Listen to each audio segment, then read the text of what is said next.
அப்போ நமக்கு உங்களுக்கு ஞாபகம் இருந்தா நம்ம ஒரு ஓட்டத்தை பற்றி படிச்சோம்ல. அதை நம்ம திரும்ப திரும்ப படிக்கிறது ரொம்ப நல்லது.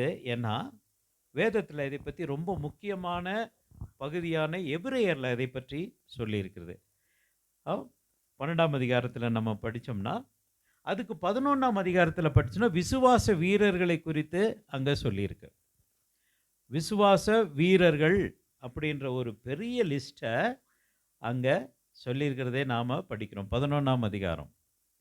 12ஆம் அதிகாரத்தில நம்ம படிக்கிறப்போ, ஆகையால் மேகம் போன்ற இத்தன திரளான சாட்சிகள் நம்மை சூழ்ந்து கொண்டிருக்க, இது ஃபைனலான சொல்லுகிற ஒரு வார்த்தை மாரி என்ன பண்ணணும், நம்ம நெனைக்கணும். வேதத்தில ஒரு ஆள் சாகுறப்ப என்ன பண்ணுவாங்க? என்ன சொல்லுவாங்க? நான் கொடைக்கானல் போனேன், ஊட்டி போயிருந்தேன், ரொம்ப நல்லா இருந்தது. அந்த மாரி பேசுவாங்களா? அவங்க பேச மாட்டாங்க.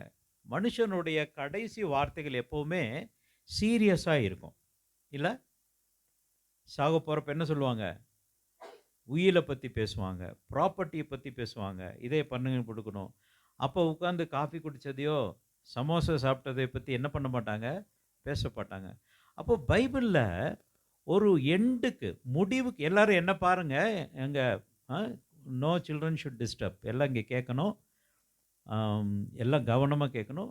முடிஞ்சா நோட் பண்ணிக்கோங்க. இது ரொம்ப ரொம்ப முக்கியமானது. அப்போ கடைசியான ஒரு ஒரு சம்மரிய என்ன பண்றாரு? தேவன் தன்னுடைய ஜனங்களுக்கு கொடுக்கிறார். தன்னுடைய ஜனங்கள்னா யாரு? நமக்காக கொடுத்திருக்கிறார்.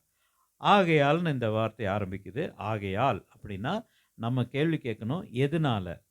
அப்படின்னா, இந்த மாரி இருக்கிறதுனால அப்படின்னா, எந்த மாதிரி இருக்கிறதுனால அப்படின்னு நம்ம கேட்டோம்னா, 11 அதிகாரத்தை நாம் படிக்க வேண்டும். இந்த மாதிரி விசுவாசம் வீரர்கள் இருந்ததுனால, ஆகையால் மேகம் போன்ற இத்தனை திரளான சாட்சிகள் நம்மை சூழ்ந்து கொண்டிருக்க, பாரமான யாவற்றையும் நம்மை சுற்றி நெருக்கி நிற்கிற பாவத்தையும் தள்ளிவிட்டு, விசுவாசத்தை துவக்குகிறவரும் முடிக்கிறவருமாய் இருக்கிற இயேசுவை நோக்கி, நமக்கு நியமித்திருக்கிற ஓட்டத்தில் நாம் பொறுமையோடே ஓடக்கடவோம்.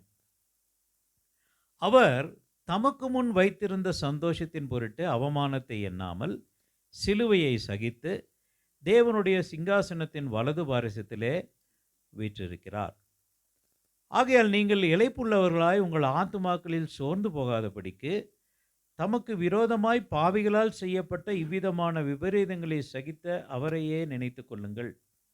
பாவத்திற்கு விரோதமாய் போராடுகிறதில் ரத்தம் சிந்தப்படத்தக்கதாக நீங்கள் இன்னும் எதிர்த்து நிற்கவில்லையே அப்படின்ட்டு நிறைய விஷயங்களை இங்கே முன்னோக்கி போகலாம். நம்ம ஒன்று ஒன்றா படிக்கலாம். அப்போது ஒரு கிறிஸ்தவன் ஓடக்கூடிய ஓட்டம் என்று ஒன்று உண்டு. எல்லாரும் ஓடுறாங்க. இந்த உலகத்தில் பிறந்த ஒவ்வொருவரும் தன்னுடைய ஓட்டத்தை ஓடியாக வேண்டும். அவன் கிறிஸ்தவனாக இருக்கிறானோ இல்லையோ, அவிசுவாசியோ விசுவாசியோ, தன்னுடைய ஓட்டத்தை என்ன பண்ணணும்? அவன் ஓடியாக வேண்டும். அப்போ நம்மளும் என்ன பண்ணுறோம்? இந்த ஓட்டத்தில் இருக்கோம். மற்றவர்களுடைய ஓட்டம் வேற திசையில் இருக்கு. அவர்கள் ஓடுவது வேற ஒரு விஷயத்துக்காக.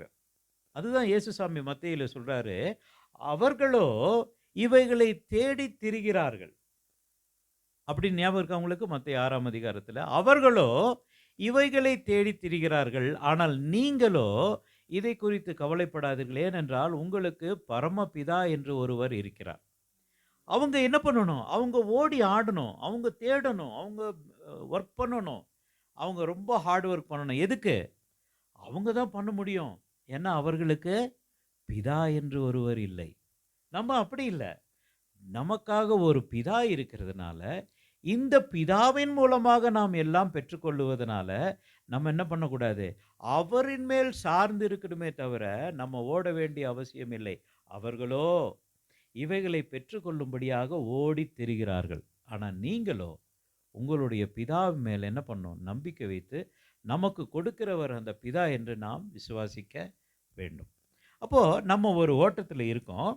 இந்த ஓட்டத்தில் பைபிள் சொல்லுது, இத்தனை திரளான சாட்சிகள் நம்மை சூழ்ந்து கொண்டு இருக்க, நமக்கு முன்னாடி இருக்கிற ஓட்டத்தை என்ன பண்ணணும்? பொறுமையாக நான் ஓடணும். எப்படி ஓடணும்னா, ஓட்டத்தை யார் துவக்கினாரோ, யார் முடிக்க போறாரோ, அவரை நோக்கி, இயேசுவை நோக்கி நமக்கு இருக்கிற ஓட்டத்தில் பொறுமையாக நாம் ஓட வேண்டும்.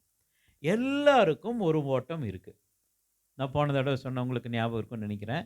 நீங்கள் பெற்றுக்கொள்ளத்தக்கதாக ஓடுங்கள் அப்படின்னு சொல்லும் பொழுது, பவுல் சொல்றாரு, ஓட்டத்தில ஒருவனுக்கு தான் பிரைஸ் கிடைக்குது. நீங்கள் பெற்றுக்கொள்ளத்தக்கதாக ஓடுங்கள் அப்படின்னா, நான் சொன்ன ஞாபகம் இருக்கா?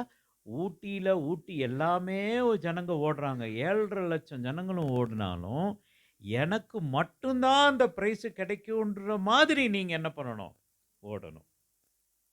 பாவம் என்கிற எல்லாவற்றையும் விலக்கி தள்ளிவிட்டு, இந்த ஓட்டத்தில என்ன பண்ணணும்? நம்மளுடைய டைரக்ஷனு, நம்மளுடைய பார்வை, நோக்கங்கள் எப்படி இயேசுவை நோக்கி அது மட்டும் தான் இருக்க வேண்டும் என்று வேதம் நமக்கு சொல்லுது.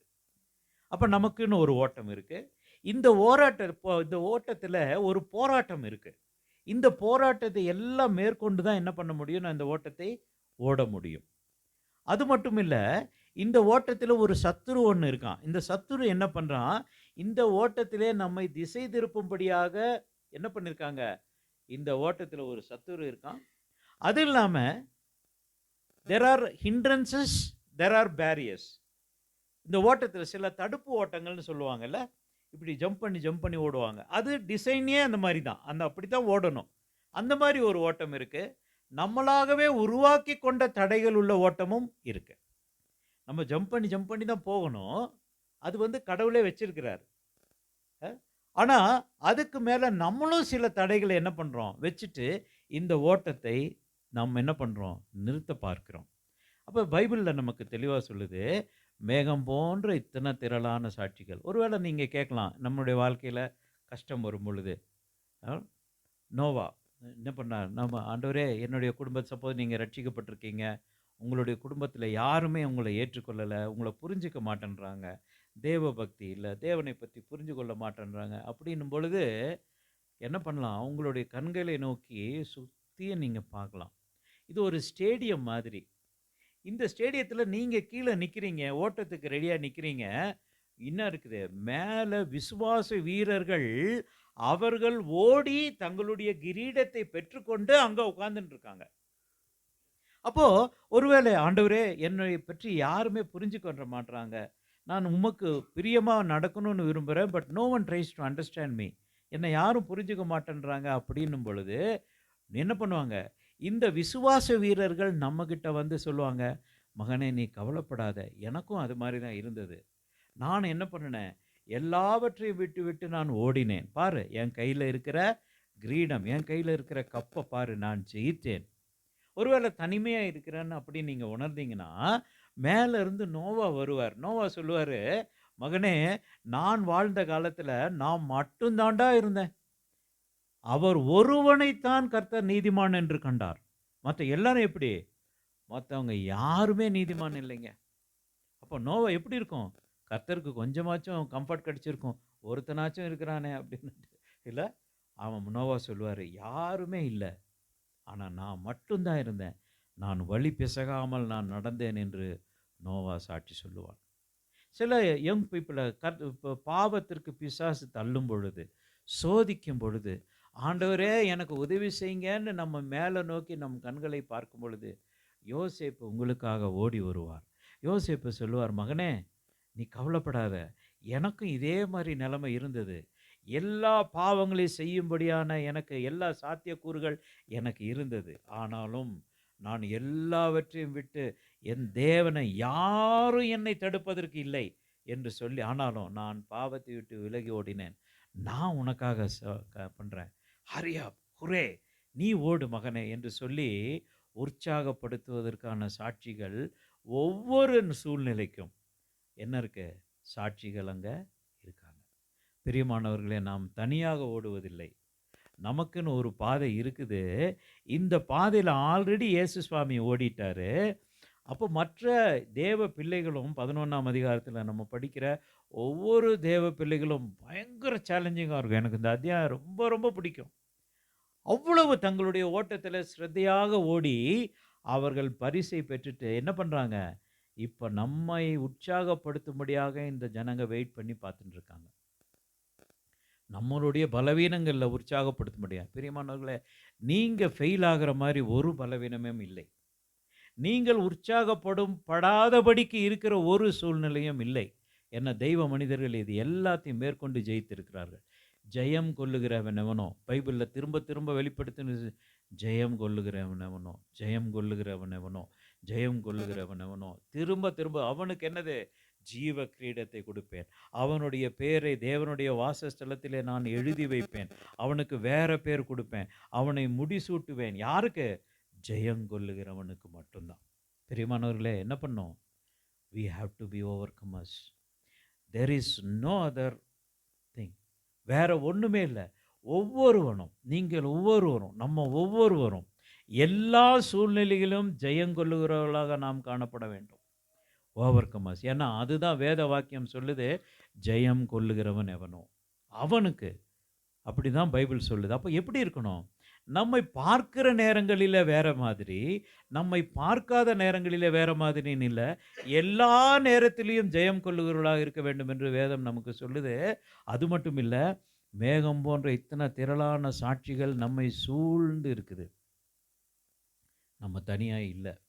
we are not alone. நம்மளுடைய சிந்தனையிலும் செயல்களிலும் நம்ம தனியாக இல்லை. இத்தனை பேரும் நம்மை நோக்கி என்ன பண்ணுறாங்க? அவர்களுடைய கண்களை வச்சு பார்த்துக்கிட்டே இருக்காங்க. நீங்கள் ஸ்கூலுக்கு போகலாம், நீங்கள் காலேஜுக்கு போகலாம், நீங்கள் வேலைக்கு போகலாம், மார்க்கெட்டுக்கு போகலாம், உங்கள் வீட்டுக்குள்ளே எல்லா கண்களும் உங்கள் மேலே பதித்து இருக்குதுன்னு நீங்கள் புரிஞ்சுக்கணும். பிரியமானவர்களே, இந்த மாதிரி என்னுடைய இந்த பிரிய ஜனங்களுடைய கண்கள் என் மேலே பதித்து இருக்குதுன்னு நீங்கள் புரிஞ்சுக்கிட்டீங்கன்னு வச்சுக்கோங்க, நீங்கள் பாவம் செய்ய மாட்டீர்கள். தேவனுக்கு பிரியமாக மட்டுமே நடக்கிறதுக்கு நீங்கள் முயற்சி பண்ணுவீங்க. ஹல்லேலூயா. நமக்கு ஒரு ஓட்டம் இருக்குது. இந்த ஓட்டத்தை நீங்கள் விரும்புகிறீங்களோ இல்லையா, நீங்கள் ஓடியே ஆக வேண்டும். நீங்கள் விரும்புறதுனால நீங்கள் 50 வயசு ஆகலை, 40 வயசு ஆகலை, இல்லை, அது தெரியாமையே நீங்கள் என்ன ஆயிட்டீங்க? நம்ம என்ன ஆயிட்டோம்? பெருசாயிட்டோம். நம்ம விருப்பப்பட்டோமா? நம்ம எங்கே பிறக்கணும்னு நம்ம விருப்பப்படலை, நம்ம எப்படி பெருசாகணும்னு நம்ம விருப்பப்படலை. It happens contrary to our desires and our will. நம்ம விருப்பப்பட்டாலும் படலைனாலும் என்ன பண்ணுவோம்? விருப்பப்பட்டீங்களாமா? வயசாயிடணும்னு விருப்பப்பட்டீங்களா? இவ்வளோ வயசாயிருக்கும்? No no no, never. யாருமே விருப்பப்படுறதில்ல. ஆனால் எல்லாரும் என்ன பண்ணுறோம்? நம்ம வளர்ந்துக்கிட்டே போகிறோம். ஒரு வயசில் என்ன பண்ணுறோம்? வளர்ச்சி நின்று குறுமை ஆரம்பிக்கிறது. அது இட் ஸ்டார்ட்ஸ் கமிங் பேக். வாழ்க்கை வளர்ச்சி நின்றோம். நின்றுட்டு அப்படியே குறுக ஆரம்பிக்கும், உடம்பு குறுக ஆரம்பிக்கும். அப்போ நம்ம ஓட்டத்தை ஓடியே ஆட வேண்டும், ஆக வேண்டும். இந்த ஓட்டத்தில் நாம் தனியாக இல்லை. இயேசு சுவாமி ஓடி இருக்கிறார் முன்னோடியாக. மேகம் போன்ற இத்தனை திரளான சாட்சிகள் இருக்குது. நீங்கள் எந்த சூழ்நிலையில் இருந்தாலும், நீங்கள் தனிமையில் உணர்ந்தாலும், எந்த பிரச்சனையில் இருந்தாலும், மேகம் போன்ற இத்தனை திரளான சாட்சிகள் உங்களுக்கு இருக்குது. வெளியே வந்து பாருங்கள், ஊட்டியில் மேலே நட்சத்திரத்தை பாருங்கள், கிளியர் ஸ்கையில். இது எல்லாம் உங்களை கண்ணோக்கி பார்க்கும். பிரியமானவர்களே, பைபிளில் சொல்லியிருக்கு, இந்த திரளான சாட்சிகள் நட்சத்திரங்களைப் போல உங்களை எப்பொழுதும் கண்ணோக்கி பார்த்து கொண்டு இருக்கு. You cannot hide. தேவனிடத்தில் ஒன்றும் மறைக்க முடியாது. எல்லாம் வெளியரங்கமாக இருக்குதுன்னு பவுல் எழுதுறாரு. Everything is open. நான் இங்கே பேசிட்டு வெளியே போயிட்டு என்னுடைய வாழ்க்கை சரியில்லைன்னா கர்த்தருடைய வார்த்தை என்னை புடமிடும், என் மேலே பிரியமாக இருக்காது. நான் எப்படி பேசுகிறேனோ அது மாதிரி நடக்க நான் முயற்சி செய்ய வேண்டும். என்னத்தை கேட்கிறேனோ, ஆண்டவரே ஐ வாண்ட் டு ஒபே 100%. நான் 99% இல்லை ஆண்டவரே, 100% நான் உமக்கு கீழ்ப்படிய வேண்டும் என்ற அந்த ஆசையில் நம்ம இந்த ஓட்டத்தை என்ன பண்ணணும்? ஓடியாக வேண்டும். அப்போது ரொம்ப ரொம்ப இம்பார்ட்டண்ட்டு. இந்த ஓட்டத்தை ஓடுவது ரொம்ப ரொம்ப இம்பார்ட்டன்ட். இயேசு தான் நம்முடைய வாழ்க்கையின் இந்த ஓட்டத்தை அவர் நமக்கு ஓட பண்ணுகிறார். அப்போது இந்த பாவங்க நம்ம போனதை படுத்தோம். நம்ம 5ஆம் வசனத்தை படிக்கலாம். அன்றியும் என் மகனே, படிக்கிறீங்களா? 5லிருந்து 13 வரைக்கும் படிங்களே ப்ளீஸ்.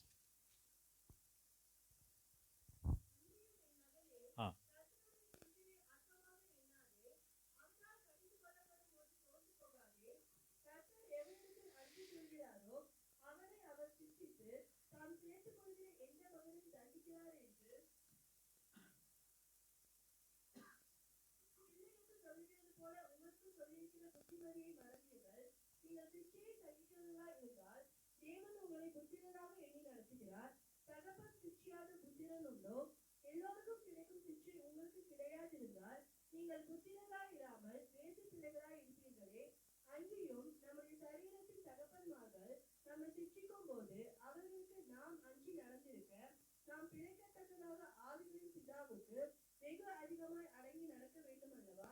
அவர்கள் தங்களுக்கு நலனின்றி தோன்றினபடி கொஞ்ச காலம் சிக்ஷித்தார்கள். இவரோ தம்முடைய பரிசுத்தத்துக்கு நாம் பங்குள்ளவர்களாகும் பொருட்டு நம்முடைய பிரயோஜனத்துக்காகவே நம்மை சிக்ஷிக்கிறார். எந்த சிக்ஷையும் தற்காலத்தில் சந்தோஷமாய் காணாமல் துக்கமாய் காணும். ஆகிலும் பிற்காலத்தில் அதில் பழகினவர்களுக்கு அது நீதியாகிய சமாதான பலனை தரும். ஆகையினால் நெகிழ்ந்த கைகளையும் தளர்ந்த முழங்கால்களையும் நீங்கள் திரும்ப நிமிர்த்தி முடமாயிருக்கிறது பிசகி போகாமல் சொஸ்தமாகும்படிக்கு உங்கள் பாதங்களுக்கு வழிகளை செவ்வாய்ப்படுத்துங்கள். ஆகையால் நெகிழ்ந்த கைகளையும் நம்ம கை எப்படி இருக்கு, நன்மையை செய்யும்படியான சக்தி இல்லாத கைகளாக இருக்கு. இந்த கைகள் என்ன பண்ணணும், அதையும் தளர்ந்த முழங்கால்களையும் நீங்கள் திரும்ப நிமிர்த்தி முடமாய் இருக்கிறது பிசகி போகாமல் சொஸ்தமாகும்படிக்கு உங்கள் பாதங்களுக்கு வழியை செவ்வைப்படுத்துங்கள். அப்போ திரும்ப நம்மை வாழ்க்கை குறித்த ஒரு தரிசனத்தை, ஒரு பார்வையை இங்கே கொண்டு வரணும்னு சொல்லுது பைபிள். ஸ்டாப் பண்ணுங்க. நீங்கள் ஸ்டாப் பண்ணி ஒரு தடவை உங்கள் லைஃப்பை செக் பண்ணுங்கள். நீங்கள் எப்படி இருக்கிறீங்க, இந்த ஓட்டத்தில் நிஜமாக ஓடிட்டுருக்கிறீங்களா, இந்த ஓட்டத்தில் சரியான வழியில் ஓடுறீங்களான்னு பைபிள் என்ன சொல்லுது நமக்கு. நீங்கள் நிறுத்தி செக் பண்ணிவிட்டு, அது மட்டும் இல்லை, உங்களுடைய தளர்ந்து போன கைகள் என்ன பண்ணுங்க, ஏன்னா இதில் தான் நம்ம போராடணும். இந்த கைகள் என்ன பண்ணணும், நம்ம பலமாக்க வேண்டும். நம்முடைய முடன்கால்களை முடமாக்கக்கூடாது, அதை என்ன பண்ணணும், நிமிர்த்த வேண்டும். ஏன்னா நம்ம ஓடணும். முழங்கால் போய் முடக்கிறதுனா ஜெபத்தை குறிக்குது இல்லையா. இங்கே முடங்க சொல்லலை, இங்கே நிமிர்த்த சொல்லுது. என்ன, எதுக்கு, ஓட்டம் இருக்குது, நம்ம சோர்ந்து போகக்கூடாது. வேதத்தில் சொல்லுது, நீங்கள் காலாட்களோட நீங்கள் ஓடலைன்னா குதிரைகளோட எப்படி ஓடுவீர்கள் இல்லை அப்படின்னு வேதத்தில் சொல்லுது. இல்லை, சாதாரணமான நேரத்திலேயே ஒரு நல்ல கிறிஸ்தவனாக நம்ம வாழ முடியலன்னா, இப்போ துன்பங்கள் வர்றப்போ, சோதனைகள் வர்றப்போ, இந்த தேசத்தில் துன்பங்களை நோக்கி நம்ம நிற்கிறப்போ நம்ம எப்படி நிற்க போகிறோம்? வெகு சீக்கிரத்தில் துன்பம் ஆரம்பிக்கும். இன்னும் நமக்கு சொல்லி டைமே கிடையாது. ரொம்ப ரொம்ப சீக்கிரம் நடக்கும், பட்டுன்னு நடக்கும். அது இங்கேருந்து தான் நடக்கும், தமிழ்நாட்டிலேருந்து தான் ஆரம்பிக்கும். அப்போது இந்த மாதிரி ஒருவேளை நான் பைபிளே வச்சுட்டு இருக்க முடியாதுன்னா என்ன பண்ணுவீங்க? யாருக்கும் நமக்கு பைபிளே தெரியாது. அதான் தாவீது என்ன சொல்கிறாரு, எனக்கு பைபிளே தேவையில்லை, உன் வசனத்தை என்னுடைய இருதயத்திலே நான் வைத்தேன். எதுக்கு? பாவம் செய்யாமல் இருக்கு. I have kept your word in my heart that I may not sin against you. ஆண்டவரே, நான் உமக்கு விரோதமாக பாவம் பண்ணாமல் இருக்கிறதுக்கு எங்கே வச்சிட்டேன் பைபிளை?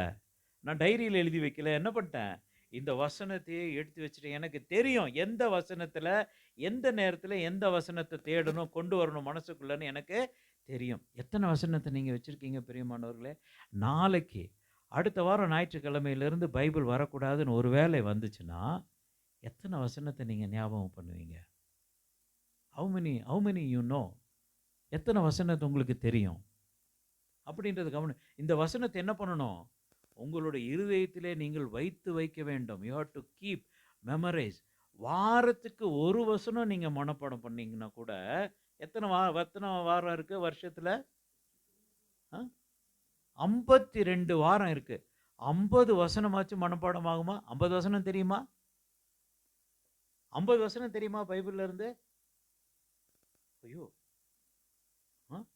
வசனம்தான் நம்மை தேற்றும். வசனம்தான் நம்ம என்ன பண்ணோம், காப்பாற்றும். இந்த வசனம் தெரிஞ்சிருக்கிறது ரொம்ப ரொம்ப முக்கியம். அப்போ என்ன சொல்லுது வேதத்தில்? நம்ம குயிக்காக போகலாம், நேரம் இல்லாத சீக்கிரம் முடிக்கணும்.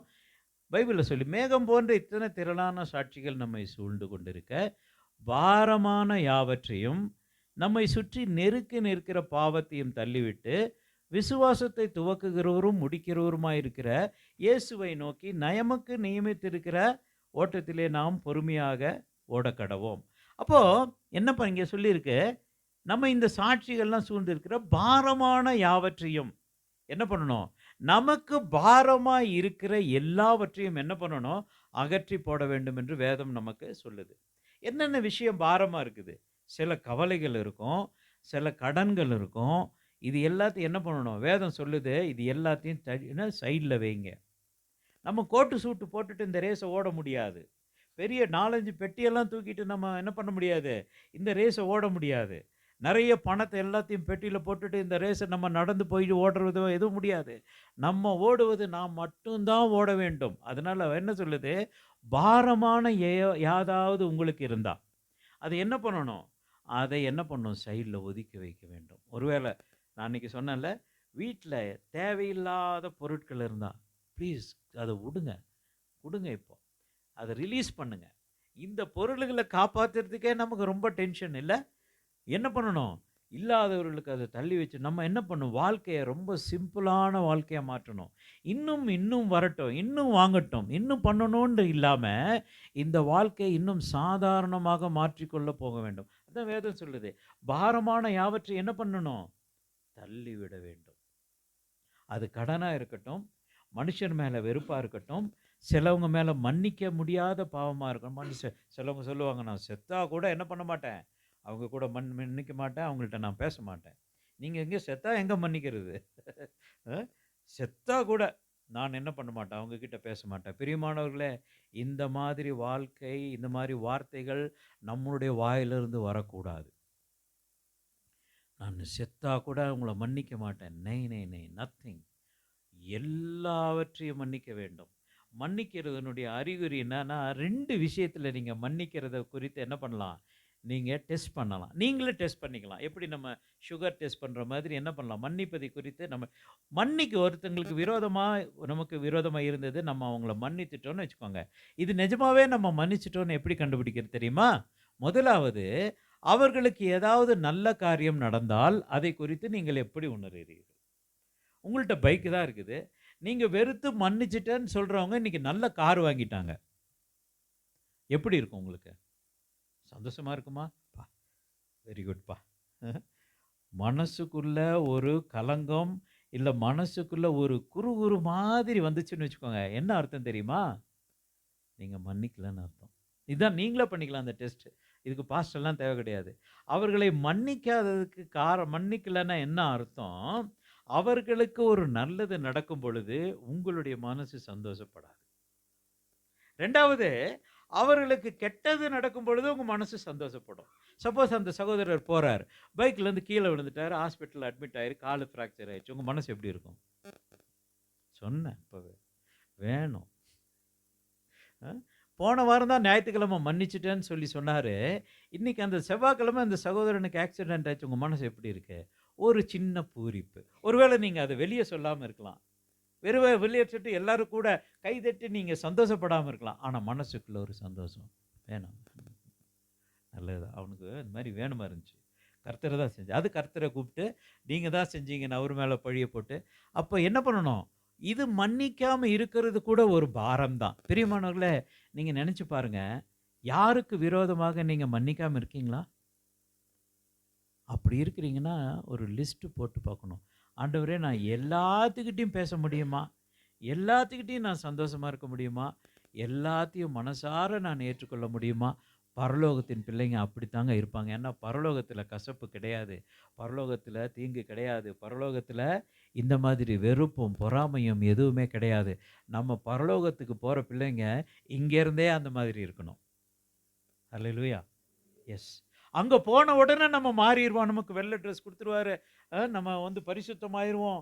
Nothing will happen. போனால் தானே. அழுக்காக இருக்கிறவன் பரலோகத்தில் போக முடியாது. அதனால் என்ன பண்ணும், ஒவ்வொரு நாளும் சுத்திகரிக்க வேண்டும். நான் போன வாரம் ஜெபம் பண்ணேன்னு சொல்லாதீங்க. போன வாரம் கூட்டின வீடு, உங்கள் வீடு எப்படி இருக்கும்?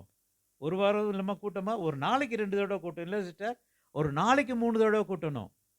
அப்போ தான் க்ளீனாக இருக்கும். டஸ்ட்டு உழுந்துக்கிட்டே இருக்கும், அழுக்கு வந்துக்கிட்டே இருக்கும், க்ளீன் பண்ணிக்கிட்டே இருக்கணும். மன்னிக்க முடியாத குற்றங்கள் உங்கள் வாழ்க்கையில் இருந்தால், நான் சொல்கிறேன், இதை ஒரு முக்கியமான இயேசு கிறிஸ்துவின் வருகைக்கு நீங்கள் ரெடியாக்குற ஒரு முக்கியமான காரியமாக நீங்கள் இதை பாருங்கள். யாரும் மன்னிக்கலையோ அவர்களுக்கு மன்னிப்பு இல்லை. யார் மன்னிக்கிறாங்களோ அவங்களுக்கு தான் மன்னிப்பு. கர்த்தர் நாம் எவ்வளவு பாவியாக இருந்தப்போ நம்ம மன்னித்தார். அப்போ நம்ம மன்னிக்கலன்னா எப்படி? பைபிளில் இருக்குல்ல, ஒரே ஒரு நேரத்தில் தான் கர்த்தர் சொல்கிறாரு, நீ செஞ்ச பாவத்தை நான் திரும்ப உன்னுடைய அக்கௌண்ட்டில் போடுவேன்னு ஒரே ஒரு நேரத்தில் வேதத்தில் இருக்குது. எப்போ தெரியுமா?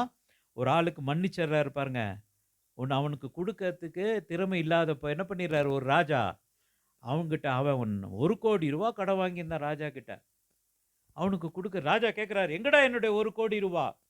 அவன் சொல்கிற, ராஜா முடியல, எனக்கு என்னால் முடியல, ஐ எம் சாரி, என்னால் கொடுக்க முடியல. ராஜா சொல்கிற, சரி பரவாயில்ல போ, விட்டுட்டேன் நான். இவன் திரும்பி போகிறான், திரும்பி வழியில போறப்போ பஸ் ஸ்டாண்ட்ல ஒருத்தனை பார்க்குறான். அவன் அவன் வந்து இவர்கிட்ட ரூ. 10,000 கடன் வாங்கியிருக்கான். எவ்வளோ? ரூ. 10,000 கடன் வாங்கியிருக்கான். அவன புடிச்சு அடிக்கிறான். எங்க என் 10,000? இந்த ஆள்கிட்ட எல்லாம் போய் இந்த மாரி கேட்க வேண்டி இருக்குதே. ராஜா கிட்ட போய் இந்த மாரி கேட்க வேண்டி இருக்குதே. அவன் சொல்றான், எஜமான் மன்னிச்சிடுங்க. நானு முயற்சி பண்ணிட்டு இருக்கிறேன். நான் குடுக்கலன்னு சொல்றேன். நான் குடுக்குறேன். நை என்ன பண்ண? இவன புடிச்சு ஜெயில்ல போடுங்க. இவன் குடுக்க மாட்டேன்றான் 10,000. மன்னிக்கப்பட்டது எவ்வளோ?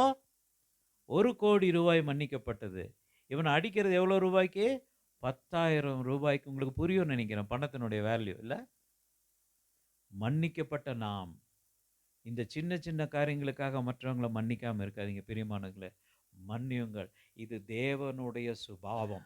இந்த மன்னிப்பினுடைய சுபாவம் உங்கள்ட்ட வந்துருச்சுன்னா, தேவனுடைய சுபாவமே உங்களுக்கு வந்த மாதிரிங்க. நீங்க நிஜமாவே உங்களுடைய வாழ்க்கை மாறும். மன்னிக்க கற்றுக்கொள்ளுங்க. அப்ப இங்க என்ன சொல்லியிருக்கு? பாரமான யாவற்றையும். ஒண்ணு வந்து உலகத்துல நமக்கு பாரம் கொண்டுகிற காரியங்கள். 2வது நம்ம உள்ளத்திலே எந்த மாதிரி மன்னிப்பு, வெறுப்பு இந்த மாதிரி காரியங்களை உண்டாக்குகிற காரியம். இது 2 என்ன பண்ணணும்? நம்ம விட்டு விலக வேண்டும். அப்போ எழுதியிருக்கு 2வது எழுதியிருக்கு, நெருக்கப்படுகிற நெருங்கி நிற்கிற பாவத்தை தள்ளிவிட்டு. நெருங்கி நிற்கிற பாவம்னா என்னது? அது நம்மை பிடித்துக் கொண்டிருக்கிற பாவம். இன்னைக்கு சொன்னேன்ல, தண்ணி ஓடிட்டு பயங்கர நதி ஓடிட்டு இருக்குது. ஒரு கம்பளி மிதந்து வருதுன்னு சொன்னேன்ல. கம்பளி மிதந்து வருது. ஒரு ஆள் பார்த்துட்டாரு. அவருக்கு ரொம்ப நாளா ஜெபம் பண்ணிட்டு இருக்காரு. அந்த கம்பளிய போய் என்ன பண்ணாரு? நீந்தி கம்பளிய பிடிச்சிட்டாரு. கம்பளி பிடிச்சிட்டு கொண்டு வந்தா, அந்த கம்பளி என்ன ஆகுது? அவர பிடிச்சுக்கிச்சு. அவங்க ஃப்ரெண்ட் சொல்றாங்க, "உட்றா, டேய் இது கரடிடா" அப்படின்றான். "சரி உடு" அப்படின்னா, "நான் உடுறேன்டா, அது என்ன விட மாட்டேன்னுது." அ அப்போ நாம பிடிச்சுக்கொண்ட காரியங்கள் இருக்கு. நம்மை பிடித்துக் கொள்ளுகிற காரியங்களும் இருக்கு. அதை விட்டு என்ன பண்ணணும்? வேதத்துல சொல்லுது, அதை விட்டு விலக வேண்டும்.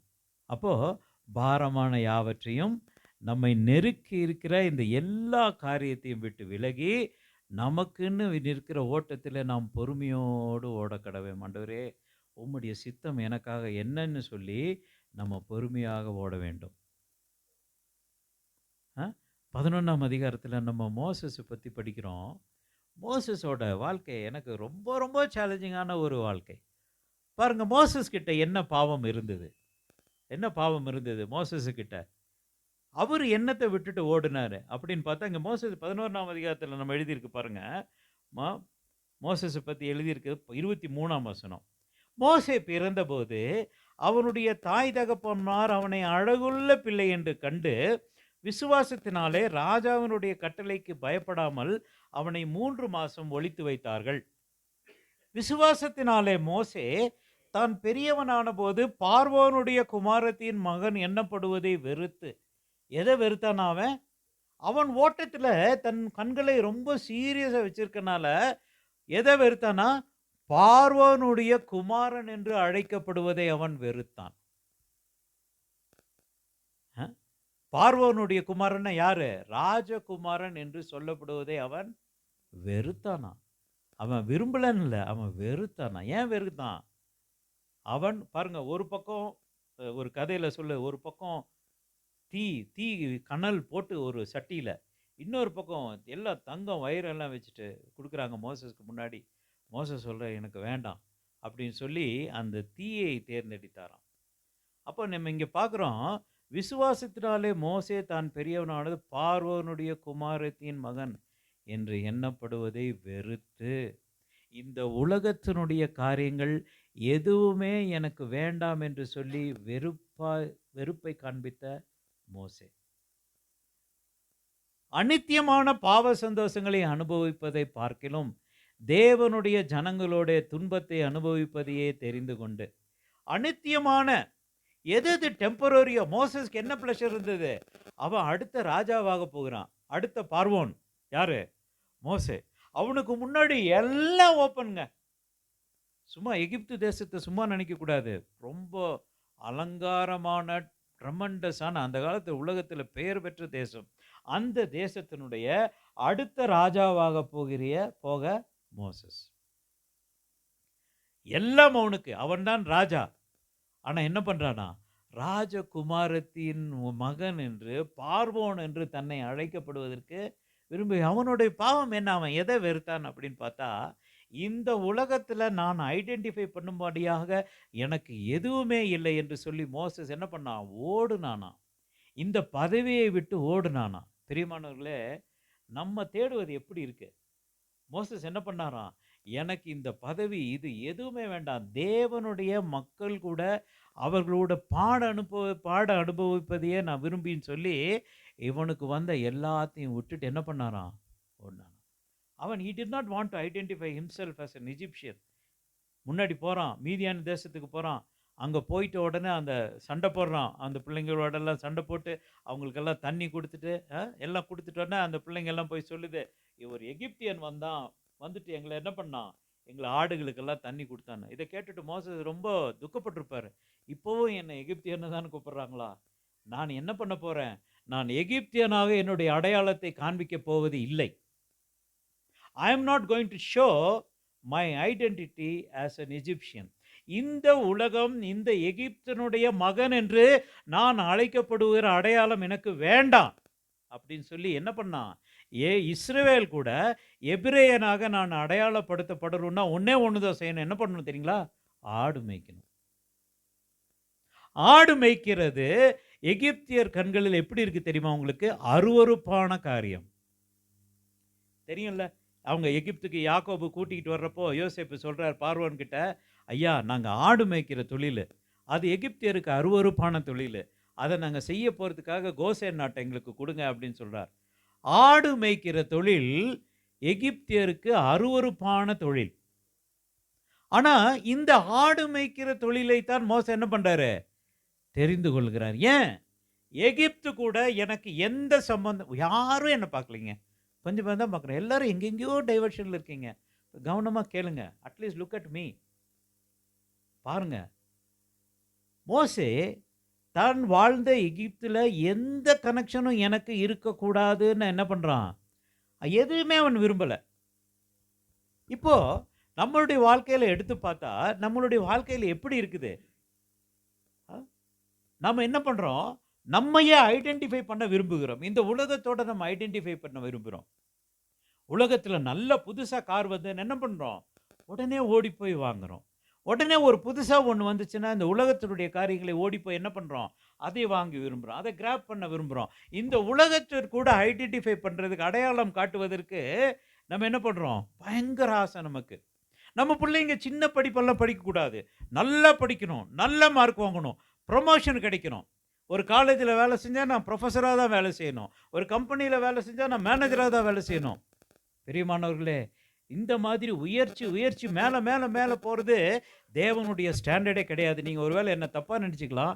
இயேசு என்ன பண்ணாராம்? எல்லாவற்றையும் விட்டு கீழே இறங்கி இறங்கி வந்தாராம். ஏனியில் இறங்கி இறங்கி வந்து தரை மட்டும் தன்னை தாழ்த்தினார். அதுக்கு மேலே தாழ்த்துறதுக்கு சான்ஸே கிடையாதான். எல்லாவற்றையும் தாழ்த்தி விட்டாராம்.